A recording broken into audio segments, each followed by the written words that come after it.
인사 좀 나누시죠. 네, 반갑습니다. 네, 감사합니다. 네, 감사합니다. 어, 창세기를 계속 강해해 오다가 교회 이제 임직이 있고 또 교회 행사가 있어서 그 본문을 임직에 맞춰서 또 행사에 맞춰서 본문을 잡다 보니까 창세기가 이게 강해가 계속 진행되지 못했습니다. 다시 이제 창세기 강해로 돌아옵니다. 오늘 이 말씀은 그 마지막 웃게 하시는 하나님의 은혜라는 제목으로 함께 은혜를 나누고 싶은데요. 특별히 우리 12월이기도 합니다. 이 한 해를 결산하면서 우리를 웃게 하신 하나님이 여러분에게 특별한 은혜를 베풀어 주셔서 웃음으로 이 한 해를 마무리하시기를 축원합니다. 독일 속담 가운데 끝이 좋아야 좋다. 끝이 좋은 것이 좋다. 결국은 결말이라는 것이죠. 여러분 올해 한 해 동안 어떠하셨습니까? 뭐 직장이나 가정이나 여러분 삶의 현장 속에 이 한 해는 어떠하셨는지 이렇게 제가 질문한다면 각자 대답은 다 다르실 겁니다. 어떤 분은 참 힘들었습니다. 어떤 분은 목사님 그냥 그러했습니다. 등등 말씀을 하실 거예요. 우리나라 속담에 시작은 반이다 이런 말이 있죠. 그런데 시작은 반이지만 끝은 전부입니다. 그렇죠. 이 한 해가 살아가셨는데 정말로 멋진 하나님 앞에서 웃음으로 끝내는 한 해가 되시기를 축원합니다. 끝이 좋아야지 영화도 명화가 되잖아요. 인생도 끝이 좋아야지 명품 인생이 되어집니다. 끝이 좋아야 합니다. 아브라함 인생이 그러했습니다. 우리가 잘 아는 것처럼 이 아브라함 초반은 정말로 초라했습니다. 넘어짐도 많았고 실수도 많았습니다. 그러나 아브라함 마지막은 웃음으로 가득 찬 모습을 보게 되는데요. 오늘 말씀의 핵심이 이것입니다. 하나님은 은혜로 우리로 마지막 웃게 하신다. 자, 여러분 옆에 분에게 이렇게 인사해 주실래요? 하나님은 은혜로 우리의 마지막을 웃게 하신다. 오늘 이 말씀을 꼭 마음속에 품으시기를 바랍니다. 하나님은 은혜로 우리를 마지막 은혜로 웃게 하시는데요. 그 사라의 고백이 21장에 등장하는데 사라가 뭐라고 말하냐면 21장 6절에 이렇게 말을 합니다. 사라가 이르되 하나님이 나를 웃게 하시니 듣는 자가 다 나와 함께 웃으리로다. 하나님이 나를 웃게 하시는데 내 말을 듣는 모든 사람들이 다 웃게 함께 웃으리로다. 홀로의 웃음은 웃음이 아니죠. 그렇잖아요. 나만 좋고 상대가 슬프다면 그건 진정한 웃음이 될 수 없잖아요. 나의 웃음을 모든 사람이 함께 웃는다면 그 진정으로 하나님 우리에게 주셨던 큰 기쁨의 웃음이 되어질 줄로 믿습니다.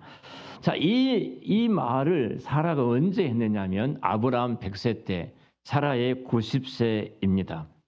제가 이 강해를 하면서 말씀을 드렸던 것처럼 여러분 90세 된 할머니에게 당신 아이를 갖게 될 것입니다. 이렇게 말한다면 정상적인 사람은 그렇게 절대로 말할 수가 없을 것입니다. 그렇잖아요.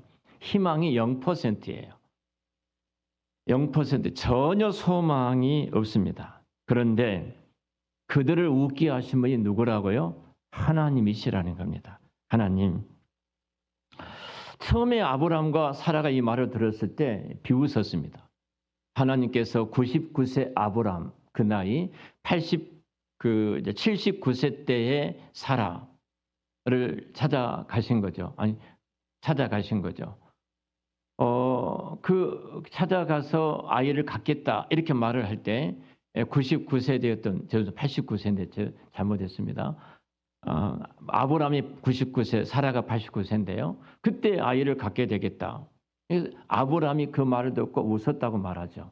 사라도 그 말을 듣고 웃었습니다. 이 웃음은 여러분 비웃음입니다. 비웃는 거예요. 지금 뭐 하나님이 말도 안 되는 이야기를 하고 계시네. 이런 웃음이에요. 사실은 어떻게 보면은 우리들도 그런 경우가 종종 있죠. 내가 기도하고 예배를 드리고 하나님을 소망하고 믿음의 길을 따라왔는데 내 앞에는 캄캄하게 앞이 안 보일 때 분명히 하나님께서 당신의 백성들에게 약속하셨던 그 언약의 복과 그리고 약속하셨던 그 이 땅의 은혜들을 입도록 살도록 하셨는데 자꾸 일이 꼬일 때는 정말로 하나님이 살아계신가? 저는 우리 마음속에 그런 생각이 들어질 때가 있습니다. 그런데 분명한 것은 사라와 아브라함을 웃게 하셨던 하나님이라면 저와 여러분에게도 동일하게 웃게 하실 줄로 믿습니다. 이것이 은혜예요. 이것이 은혜. 그 하버드대 자녀 둘을 보냈던 송호영, 지금은 목사님이셔요. 그 자녀들을 하버드 대학교에 보냈던 8명의 부모들이 낸 책이 있습니다. 하버드 부모들의 자녀 교육법이라는 책이 있는데요. 그곳에 이 송호영이라는 이분의 글이 쓰여 있습니다. 이분은 한국에서 수학 교사였습니다. 수학 교사로 있다가 본인이 컴퓨터를도 공부하고 싶어서 미국으로 유학을 갑니다. 유학을 갔는데 너무 힘든 거예요. 교육비도 많이 들어가고 아이들도 키워야 되고 그래서 교회에 있는 집사님께서 이제 이렇게 세탁소가 수입이 괜찮다 해서 세탁소를 하기 시작합니다. 그러니까 일을 하면서 이제 부부가 세탁소를 하고 공부를 하니까 공부가 얼마나 힘들겠습니까? 또 아이들을 셋이나 되는데 이 셋 아이를 키워낸다는 것이 보통 어렵지 않죠. 너무 힘들었어요. 죽을 듯이 힘이 들었어요. 너무너무 힘든 거예요. 그래서 이분이 이렇게 하나님 정말 살아계십니까? 얼마나 힘들었으면 그렇겠습니까? 만약 하나님이 살아계신다면 내 아내가 아이를 갖게 해 주십시오. 이런 이상한 기도를 드린 거예요. 그러면 내가 당신의 존재를 믿겠습니다. 좀 망령된 기도 같지만 우리 교회 성도들도 좀 그런 기도 좀 했으면 좋겠습니다. 그런데 지금 세 아이들이 있는데요.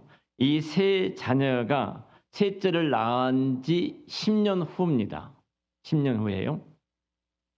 그리고 자기는 한국에서 불임 수술을 했어요. 그러니까 자녀를 가질 수가 없는 거예요. 너무 힘이 드니까 하나님 앞에 말도 안 된 기도를 그 하나님이 살아계신다면 내 아내가 아이를 갖게 해 주십시오. 정상적으로는 아이를 가질 수가 없는 거예요. 그런데 어느 날 갑자기 아내가 구역질을 하기 시작한 거예요. 그래서 아내의 손을 잡고 병원에 찾아갔습니다. 위야 이상이 있는 것 같다. 검사로 갔는데 의사가 진단하고 나서 하는 말이 임신입니다. 이렇게 말을 한 거예요. 자, 이것을 큰딸이 알게 됐습니다.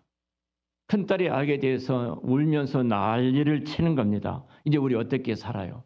큰딸이 우니까 그 두 자녀들도 덩달아서 막 울기를 시작하는 거예요. 당신도 걱정이 됩니다. 같이 세탁소를 아내와 함께 운영하고 공부를 해야 되는데 어떻게 살아가지? 어떻게 이 일을 하지?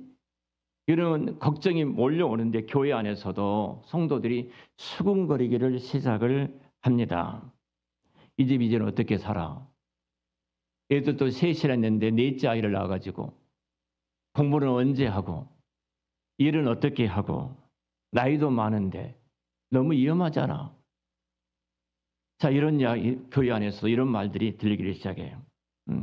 딸들은 울고 아빠는 걱정이 되고 아내도 근심이 되어지고 이렇게 큰 고통 가운데 있는데 이분이 마지막 이런 고백을 합니다. 내가 투정하면서 하나님이 살아계시면 내 아내가 아이를 갖게 해달라고 기도했는데 하나님이 은혜로 내 기도에 응답하셨다. 하나님의 살아계신 것을 제가 믿습니다. 그리고 결과가 어떻게 됐냐면 드디어 하나님께서 그 가정에 영주권이 나오게 됐고 그리고 미국에서 영주권 받기가 얼마나 어려운지 잘 아시면 아실 겁니다. 영주권이 나오게 됐고 그 아들, 그 자녀 둘이 미국의 하버드대를 들어가게 됐고 그리고 아들 하나는 또 신학대학을 가서 목사가 되고 본인도 목사가 돼서 지금 뉴욕에서 목회를 하고 계십니다. 불가능을 가능케 뒤집으시는 하나님이셔요. 하나님이 찾아오셔서 말씀하셔요. 나는 전능한 하나님 여호와다. 여러분, 하나님께서 우리에게 은혜를 베풀어 주시면요, 25년이란 기간이 지났습니다. 75세 아브라함을 불렀기 때문에 25년, 100세 되는 때에 25년의 시간이 지났어요. 그 25년이란 기간이 어떤 분에게는 2년이 될 수도 있고 어떤 분에게는 10년이 될 수도 있습니다만, 분명한 것은 하나님이 은혜를 베풀어 주시면 그분 모두가 다 웃게 될 줄로 믿습니다. 주님께서 이 땅에 오신 이유도 그거잖아요. 이사야 53장의 말씀 보면은 5, 6절에 이 땅에 오신 본질적인 목적은 제 올무에 걸려서 신음하면서 지옥 가는 그 슬픔에 빠졌던 그들에게 기쁨과 생명을 주시기 위해서 예수님이 이 땅에 오시지 않았습니까? 그래서 시편 30편에 다윗은 고백합니다. 그 고통과 어둠 속에서 나의 슬픔과 나의 고통이 변화되어져 기쁨과 찬송이 되게 하셨다. 하나님이 바꾸시는 거예요. 하나님 은혜를 베풀어 주시면, 하나님이 찾아오시면 우리 인생은 기쁨으로 바뀌게 되어질 줄로 믿습니다. 하나님의 그 역사가 나타나요. 특별히 여러분 가운데 지금 참 웃음이 사라져버린 이 한 해가, 이 한 해 너무 힘들고 버거워서 웃음이 사라져버리면서 이 한 해를 살아오신 분들도 우리 가운데 계실 줄로 압니다. 이제 마지막 달인데 웃을 일이 전혀 없다. 한 해를 돌아보면은 해결되지 않는 그 문제 때문에 마음이 너무 무거워 있고, 자녀의 문제를 바라볼 때마다 내 자녀의 희망이 안 보인 것 같고, 관계는 얽히고 또 설켜가지고 그 관계 속에서 그 아픔이 물밀듯이 물려오고, 사업은 막히고 경제적인 어려움을 찾아오고 마음은 지쳐있고, 그래서 이 한 해가 웃음이 닫아져 버린 그런 슬픔으로 이어지는 한 해라고 생각하실지 모릅니다만, 시편 30편 5절 말씀에 주께서 나의 슬픔이 변하여 내게 춤이 되게 하시며 나의 베옷을 벗기고 기쁨으로 띠띠우셨다. 그리고 5절에 저녁에는 울음이 깃들일지라도 아침에는 기쁨이 오리라. 할렐루야. 하나님이 찾아오시면, 은혜를 베푸시면 이 한 해가 기쁨으로 마치게 될 줄로 믿습니다. 오늘 말씀에 보면은 반드시 하나님은 그 약속을 이루시는 전능하신 하나님이셔요. 자, 약속하신 지가 24년의 세월이 흘렀습니다. 그리고 그 안에 살아는 경수가 끊어져서 더 이상 아이를 가질 수 없는 불임이 되어진 상태입니다. 불임으로 지금까지 100세까지 거의 90세까지 살아왔기 때문에 자녀를 가질 수가 없잖아요.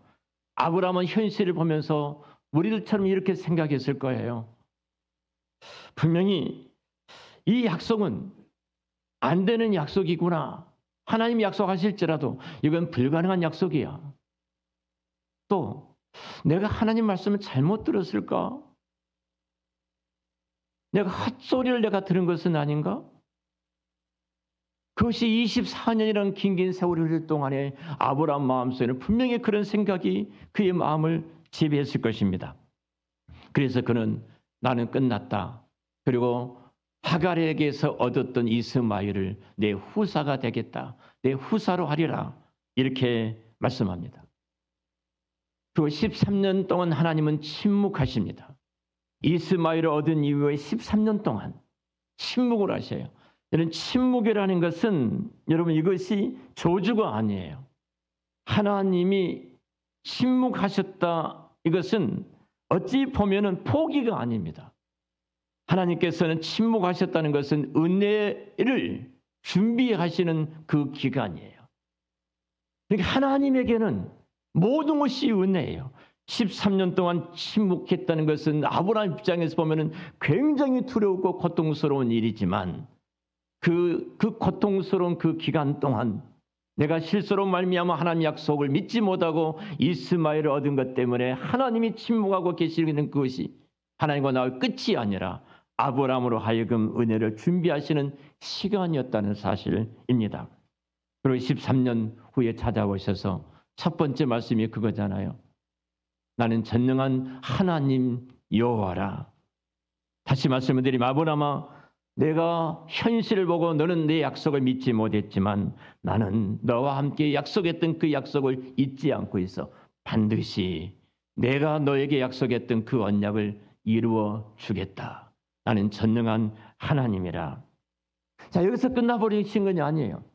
하나님은 구체적으로 작업에 들어가십니다. 하나님께서는 아브라함의 이제 생각을 바꾸시는 거예요. 나는 여전히 너와 함께 하는데, 너는 현실을 바라보면서 기준을 세우지만, 현실을 바라보면서 이렇게 저렇게 이야기하지만, 나는 너와 약속했던 그 기준으로 나는 이 일을 진행하고 있다. 그리고 하나님께서는 특별한 일을 진행하십니다. 그 진행이 이름을 바꾸신 거예요. 아브람을 아브라함으로, 열국의 아비라는 이름으로, 사례를 사라로, 열국의 어미라는 이름으로 바꾸십니다. 여러분, 드디어 이 이름이 바뀌니까 생각이 바뀌는 거예요. 생각이 바뀌니까 언어가 바뀌는 거예요. 언어가 바뀌면 그 인생이 바뀌어지는 거예요. 모든 사람이 아브라함으로 열국의 아비, 열국의 아비, 열국의 어미, 열국의 어미 이렇게 이름을 부릅니다. 우리말 속담에 말이 씨가 된다는 말이 있지 않습니까? 그 말이 씨가 된다. 가수들을 분석해 봤어요.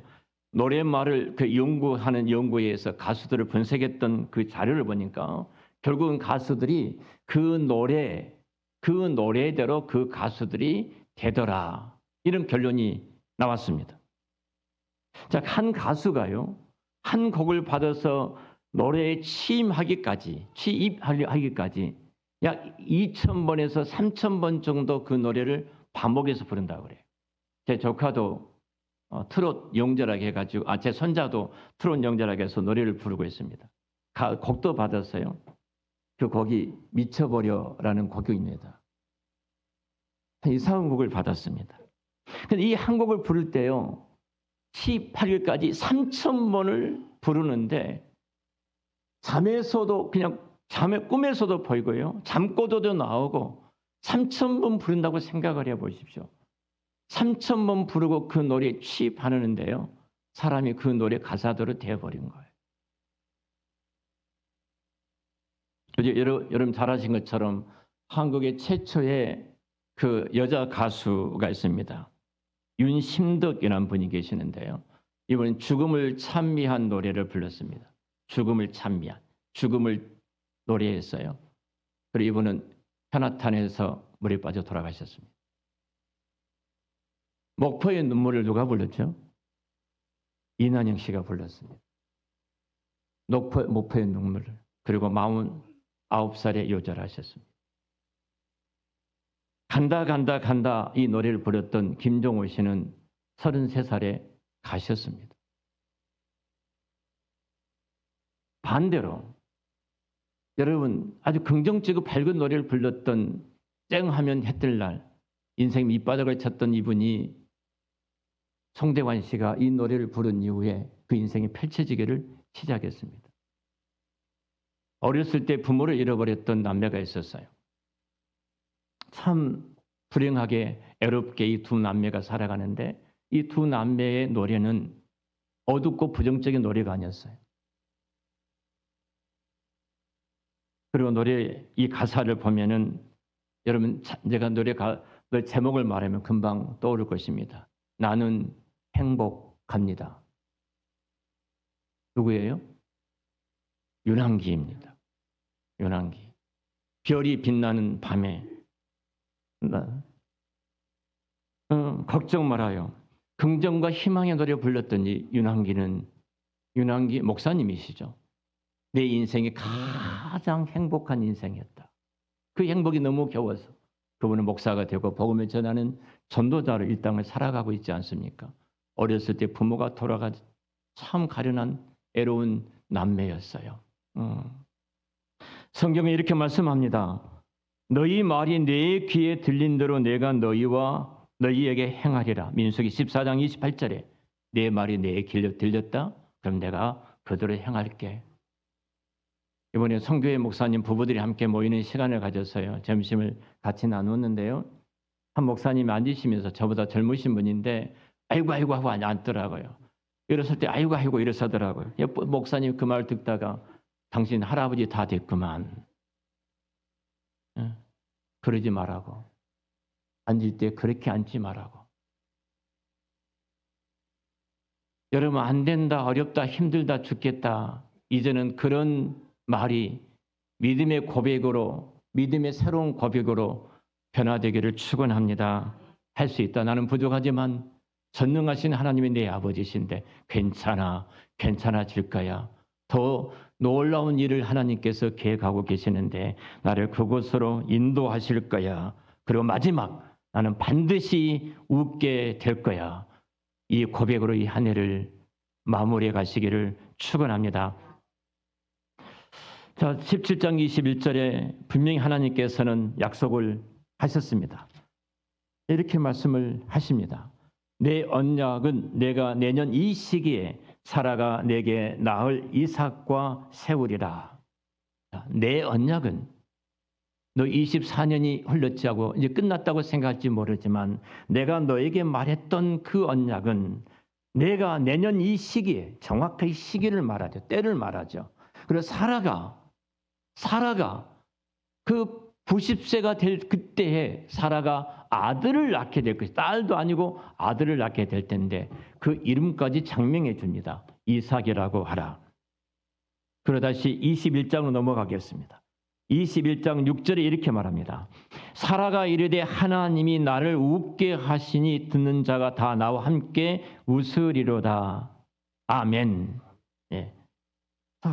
하나님이 내게 지금 이 은혜를 주셨는데 나와 함께 모두가 다 웃게 하리라. 21장 우리가 1절 2절을 같이 볼까요? 1절 2절 같이 우리가 함께 읽겠습니다.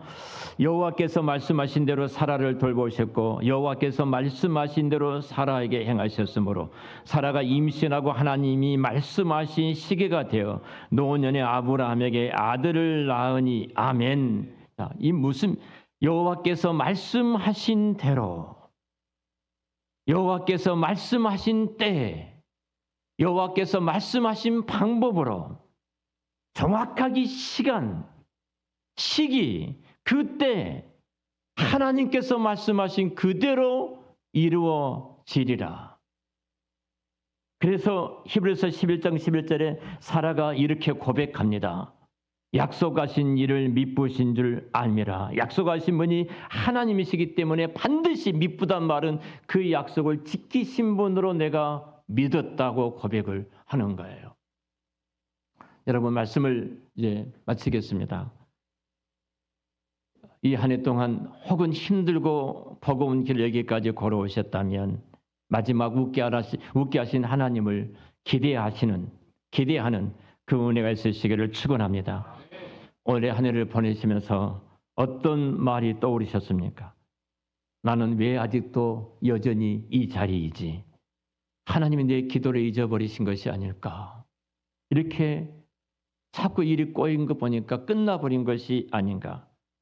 그러나 사랑하는 성도 여러분, 아직 끝난 것이 아닙니다. 아브라함과 사라를 바라보면은 현실을 보면 웃을 수 없는 사람들이었습니다. 24년 동안 아무 일도 일어나지를 않았습니다. 몸은 점점 더 늙어갔고 삶은 지쳐갔습니다. 그러나 하나님의 약속은 늙거나 그리고 낡아지지를 않습니다.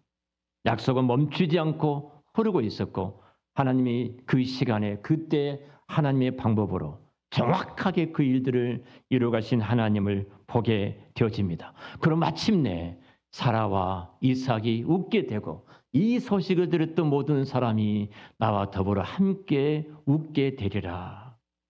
웃게 되리라. 하나님의 사람에게 끝은 하나님의 끝이라고 할 때 그건 끝입니다. 아브라함은 25년이라는 세월을 기다렸습니다. 다윗은 17년 동안 도망을 다녔습니다. 요셉은 13년 동안 억울함 속에서 비참하게 살아갔습니다. 그러나 동일하게 모두가 다 웃음으로 끝난 저들의 인생이었습니다. 하나님이 나를 웃게 하시니 내가 웃으리라. 사랑하는 성도 여러분, 하나님 웃게 하시는 날은 한순간에 옵니다. 아브라함에게 찾아온 웃음도 한순간에 찾아왔습니다. 닫혀졌던 사라의 태를 여는 것도 한순간에 찾아왔습니다. 그리고 다윗의 평생 그 뒤에 흔들었던 고난도 한순간에 제거되어지고 드디어 왕위에 오르지 않습니까? 그렇기 때문에 우리 마지막 웃게 하신 하나님을 바라보고 믿음이 흔들리지 말고 감사함으로 이 한 해를 마무리하시기를 축원합니다. 눈물의 골짜기를 지난 다음에 반드시 하나님은 우리를 웃게 하실 줄로 믿습니다. 웃게 하신 하나님이 여러분 어떤 상황인가 어떤 형편이 있다 할지라도 그 속에 역사하신 하나님을 기대하고 우리 모두가 다 나의 웃음이 우리 가정의 웃음이 되어지고 우리 가정의 웃음이 공동체의 웃음이 되어지고 우리 교회와 하나님 나라의 참 웃음이 되어지는 그 복이 웃게 하신 그 하나님의 은총이 함께 하시기를 우리 주의 이름으로 축원합니다. 기도하겠습니다.